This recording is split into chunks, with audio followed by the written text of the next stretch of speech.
Hi everybody, I'm Dominic from askmediy.com.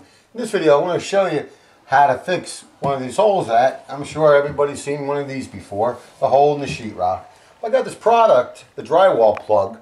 It's it's really cool. They sent it to me for free. Asked me if I could install it for them and show you guys how to use it. It's really a pretty cool plug. I already opened one up. What it is, it's a piece of sheetrock. It comes in 5/8 or 1/2 inch, and in this case we have a 1/2 inch sheetrock, so we're going to use the 1/2 inch plug. But it's a bigger one, which actually fills holes 6 7/8 wide. Let me see, I'm going to go right over it.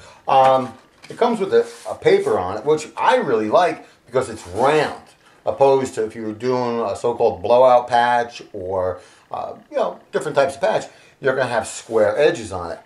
Being that it's round makes it a lot easier to tape. Now, it comes with a nice little template, little piece of styrofoam. Get my marker here. Basically, real simple. Put your little template over the hole, center it, to where you're going to cut everything out, and I'm just going to mark it. Real simple, real easy, and boom. And that's what we're going to want to cut out. I'll find my little saw, wherever that may be. Here it is, way over here. So, use a keyhole saw. You could use a sheetrock knife as well, and just keep going around and around till you go through. I prefer the sheetrock saw because it's a lot quicker. I don't have to worry about cutting my hands if I mess.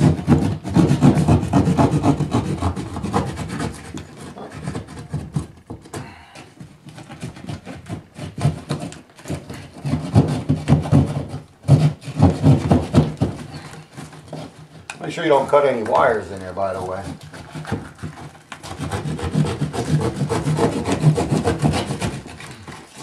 And clean it up a little bit. You don't want any loose paper. That you don't want. You want to make sure you got a nice clean hole.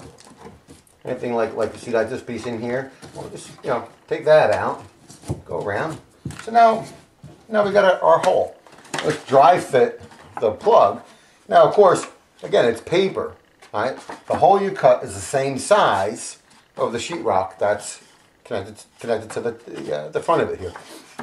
So just don't push really hard on it, otherwise it's going to fall through, and then you got to go fishing for it. Looks like I need a little bit more on that one side there, but not going in. Good.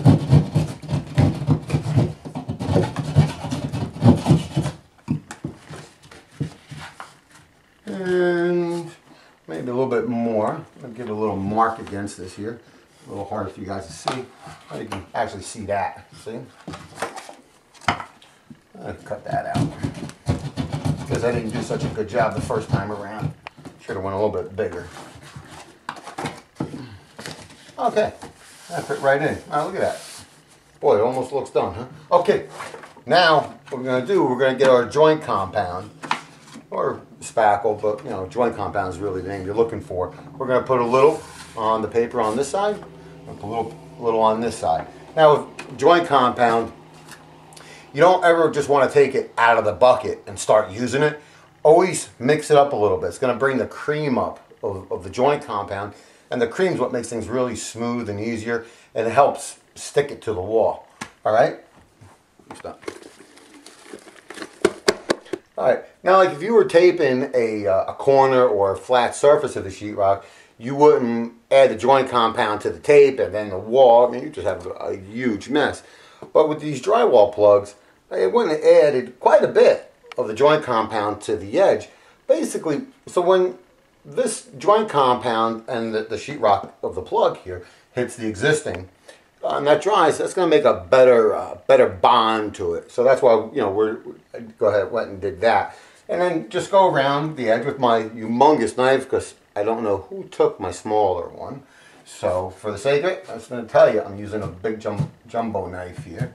It's fine. We want it on the wall, right? We'll clean it up. All right, so just like that, But make sure you put enough on, not like this huge amount. You can be making a big mess. But I'm going to show you. I'm going to take it all off. But you want to make sure that you put enough coverage on it that the tape, the paper over the plug here is going to be within within that and not over it. And simply put it back on, put it back in like that.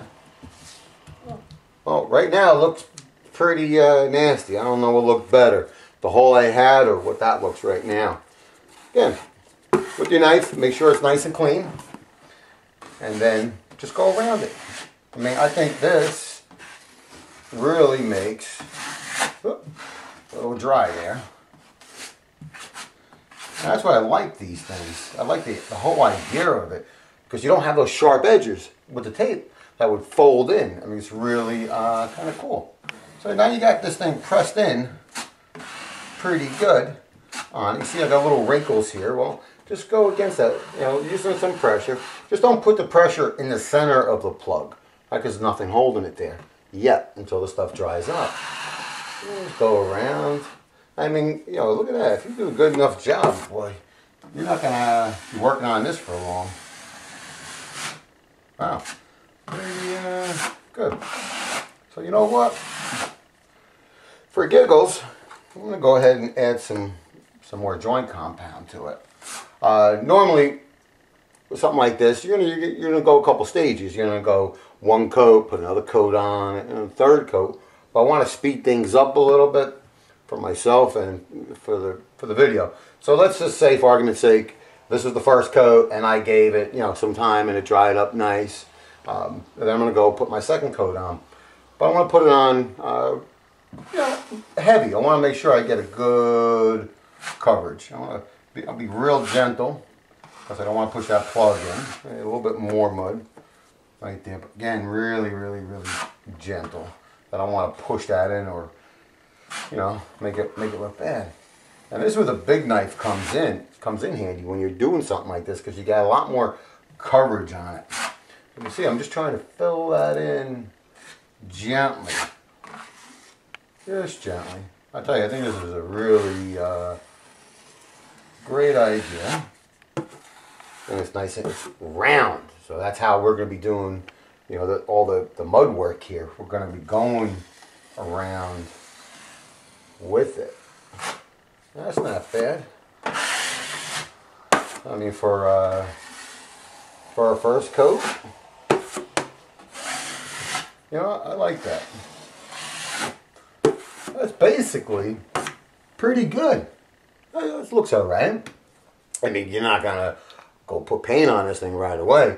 What we're going to do, I'm going to let this dry up and put another coat on it. Now, our second coat, which is really going to be our final coat on this, because I put this on so heavy and it looks pretty good. So I think I should be able to get away with just one more coat. We're going to make it nice and smooth, and if anything, you give it a little sanding, paint it, and honestly, and especially being that it's round, you're not going to have those sharp edges on it. Those sharp edges, when you start sanding, a lot of times, if you don't put enough joint compound on it, those sharp edges could start showing, and then you're like, oh no, I got to put more joint compound on it. That's what I really, really like about this, because it's it really can hide really good once you put the paint on it. Anyway, that's a good product. I like it. They got me sold on it. They got the half-inch ones, and I said earlier, also the 5/8, which is considered fire sheetrock, you know, because it's thicker and so forth. They also come in different sizes. They have ones smaller than this, for, you know, for smaller holes. I like it. Pretty cool product. And you can see the drywallplug.com. So you guys at drywallplug.com, thanks for sending it to me. I really like it, and I hope you guys like it too. Anyway, I'm Dominic from askmediy.com. Thanks for watching.